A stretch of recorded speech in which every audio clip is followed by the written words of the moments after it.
children and you love God and you love Christ, that's why you're willing to obey Him. Are you following? It's always an issue of love. You got to check your heart with respect to God. The principle of interdependence, you understand, we need one another. That's why the minute you get married, I tell people, please remember this in your head. The minute you get married is death to independent living. Don't ever grumble that you have to consider your spouse and I have to think and plan my wife, my children. No, ever do that, or my husband and my children. You understand? The freedom of a single life is no more yours. So think through all these, the pros and cons, before you decide to get married. If you can't take it, then you don't love your husband enough or your future fiancé enough, then please don't get married. Rather stop it rather than enter into misery. The other thing is you must plan whether you want to have children or not, because the minute you have children, it is self-sacrifice all the way. Okay? From sacrificing lack of sleep, lack of this, lack of anything else, it's all the way. Even when they are grown, you still have to be there for them, right? Although it's a lot easier in some other ways. So you must think through some of these things. You know, all you think of Valentine's Day, oh, so romantic. Please lah. The romance can still be there, but you work hard to keep it there. But if you don't plan for anything, the romance is sure to disappear very quickly. Okay? I am very practical in these areas, so you must think through some of these things. Okay? The principle of interdependence. The Lord God says, husbands, you need your wives. So wives, it's good to be needed. Please respond the right way rather than say, you need me, therefore I'm going to demand. No manipulation, no demands.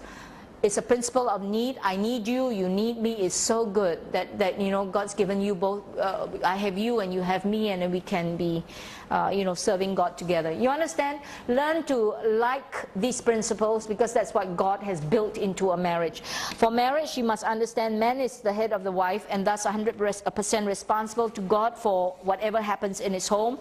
Whether you are active or passive, by God. The blame is laid 100% on your feet, and then at your feet, and the rewards, of course, will still also be yours as well. All right? So both husband and wife, you understand, are dependent on one another. So in terms of who is to rule, women, you never wear the pants in the family. Yes? And you say, but what if he doesn't? Then don't. Leave it be until he learns to do whatever it is that he has to do. Okay? Let's look at the last passage, 1 Peter 3, 7-12, the responsibilities of the husband to the wife. We will deal next week with the role of the woman, and we'll deal with some of the other passages with respect to the woman. But here, this is general for both. We're going to look at the husband's responsibility to the wife. And so over here, you husbands likewise, live with your wives in an understanding way. It seems to me that the husbands only know one command that God has for the husband, which is that husbands, love your wives. Isn't that so? They never know this command, and very few people preach on it. So I want to highlight this to you men who are here, and you women will learn to see how kind God's heart is towards you. So if your husband doesn't live up to these things, what you need to do is to pray and help them, pray for them with respect to this area, and see how God will move. This is your responsibility. You are to live. The Greek word is S-O-N-O-I-K-O, to dwell with, to be at home with. Your responsibility, you must take the initiative to live with your wife. It says what? In an understanding way. That means it is your job to lay the groundwork for domestic harmony. Remember, if you don't plan for this, men, you work on goals. If you don't plan for this, then you're going to have a home that's going to run haphazardly. And a lot depends on the nature of the wife you have. So men, you must lay the groundwork for domestic harmony. You must learn to cultivate in-depth partnership with your wife, and learn to initiate the process in every way. Remember, 1 Timothy 3, 4-5 says the elder must be able to manage his household, to preside over the household, to manage. You know what a good manager is, right? You know how to see your employers and employees, see their good points and their strong points, and then you manage it. But you can say, oh, but my wife is impossible. Then learn how to manage an impossible person. Abraham Lincoln had a very horrible wife.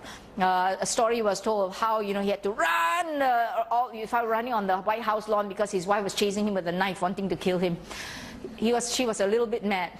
But what happened was he managed her to the best of his ability, and on history he goes on record as the only president who has able to manage any one of his opponents, so that when he died, even his enemy just wept because he's lost such an honorable man. trained by his wife. Not the good way you want to be trained, right? The other one is Cameron Townsend. You may have heard of him from Wycliffe Bible translators. His first wife was also a little mad, and like people say, you know, when he's preaching, she'll be shouting, all sorts of reviling things at him. And can you imagine, here you are, the preacher, and how the people are thinking, what's wrong with his wife? A little bit cuckoo as well. William Carey also had a wife who's a little bit off in the head. You wonder why all these men married this woman, right? But you notice, what was said was he was very kind to her in public. He managed her. You do what you can to, you know, quiet her down and do whatever it is. And he was also kind to her in private. It's not like now you're out there, you can score. No, he doesn't. He lived God's principles, whether his wife lived them or not. That's a good manager. You manage the problem. Your children are misbehaving, you manage. How would you manage a disobedient employer? How would you? So men, you have to be good managers of your home. And in God's timing, God took away the first wife, and then his second marriage is just absolutely wonderful. Why? Because he's so trained, well trained in all these areas. Okay, but you don't want to learn the hard way, right? Okay, it's your responsibility, men, to live with your wives. The phrase in an understanding way means according to knowledge. Here, of course, Christian insight, tact, conscious sensitivity to God's will. What it means is that you need to be considerate of your wife. You need to be chivalrous. I know men nowadays hardly ever open doors for women. We don't really need you to open car doors for us, etc. But it would help when you see me staggering under bags of books or what. Immediately just go and don't say, do you need help? Don't need to ask, just go and grab. Sometimes I think like, what do you ask? You already know I'm carrying heavy stuff. Be a gentleman, just take. No need to ask. That's if you know me, I don't take from a stranger. You understand? So learn to be chivalrous, build it into yourself. When I go down south to America, you know, the men there in Chattanooga, they're always trained to be, they always open car doors, so over there you learn to wait for them to open and you get out. That's good, a good tradition that their men do, okay? Not everywhere. Some people think, what, you think I can't open the car door? Some women, you don't need to be so fiercely independent, huh? If you're secure in your womanhood, why should you be so angry at this type of thing? Just thank the man. Say, you're so kind, okay? Companionship, right? You need to learn to live with an understanding way with your wife. All those differences between a man and a woman, you need to understand so that you understand why your wife cries more easily, why she needs more preparation, why she needs more. You understand? This is your job. You need to try to understand her. There are lots of marriage books out there on your market. Your wife has probably read them all. You just have to start reading some of them. Okay? Set it as your goal to learn. Men, this is the thing about you. You set a goal to live with your wife in an understanding way, then you need to do what God says you must do. Why? She's a weaker vessel. Not weaker mentally, huh? It's weaker physically. I'm sure you understand. Women have stronger emotional tolerance as well. We are stronger emotionally than men. Spiritually, we are usually more spiritual than men also. So weaker physically, and you need to pay consideration to that aspect, and also because we are women. No matter how, we are emotional creatures, and we're different from you. You understand? So you must make allowances for all these things. It is your job to learn. You don't learn, you're disobeying these commands. If you have a problematic marriage, don't blame God. Most men, what's wrong? I'm nothing wrong. You go and see a counselor, not me. You should never do things like that. Women are always the first to spot something wrong in a marriage. So when she says something like that, you better wake up. All right, second thing is you must grant her honor. The Greek word honor is to put her first place in your life. What is it? You must understand this. Most men think, what? Even above my job? But if I do so, I won't work. You all don't understand. To grant her honor, to put her first place in your life, even above your job. When your wife has this assurance that she's number one with you in everything, even above you, of course never above God, you understand that.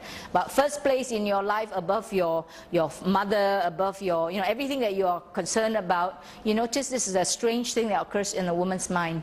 She's on your side. She's there urging you on. It's like, it's like you always love to play this, but I want to be with you, and she'll be encouraging you, please go, no problem. Go. Just a minute, she knows that if she's a problem, she calls you and you're back. I already told you about husbands who play golf, right? Some have multiple entries, others have restricted passports, and others make illegal entries, right?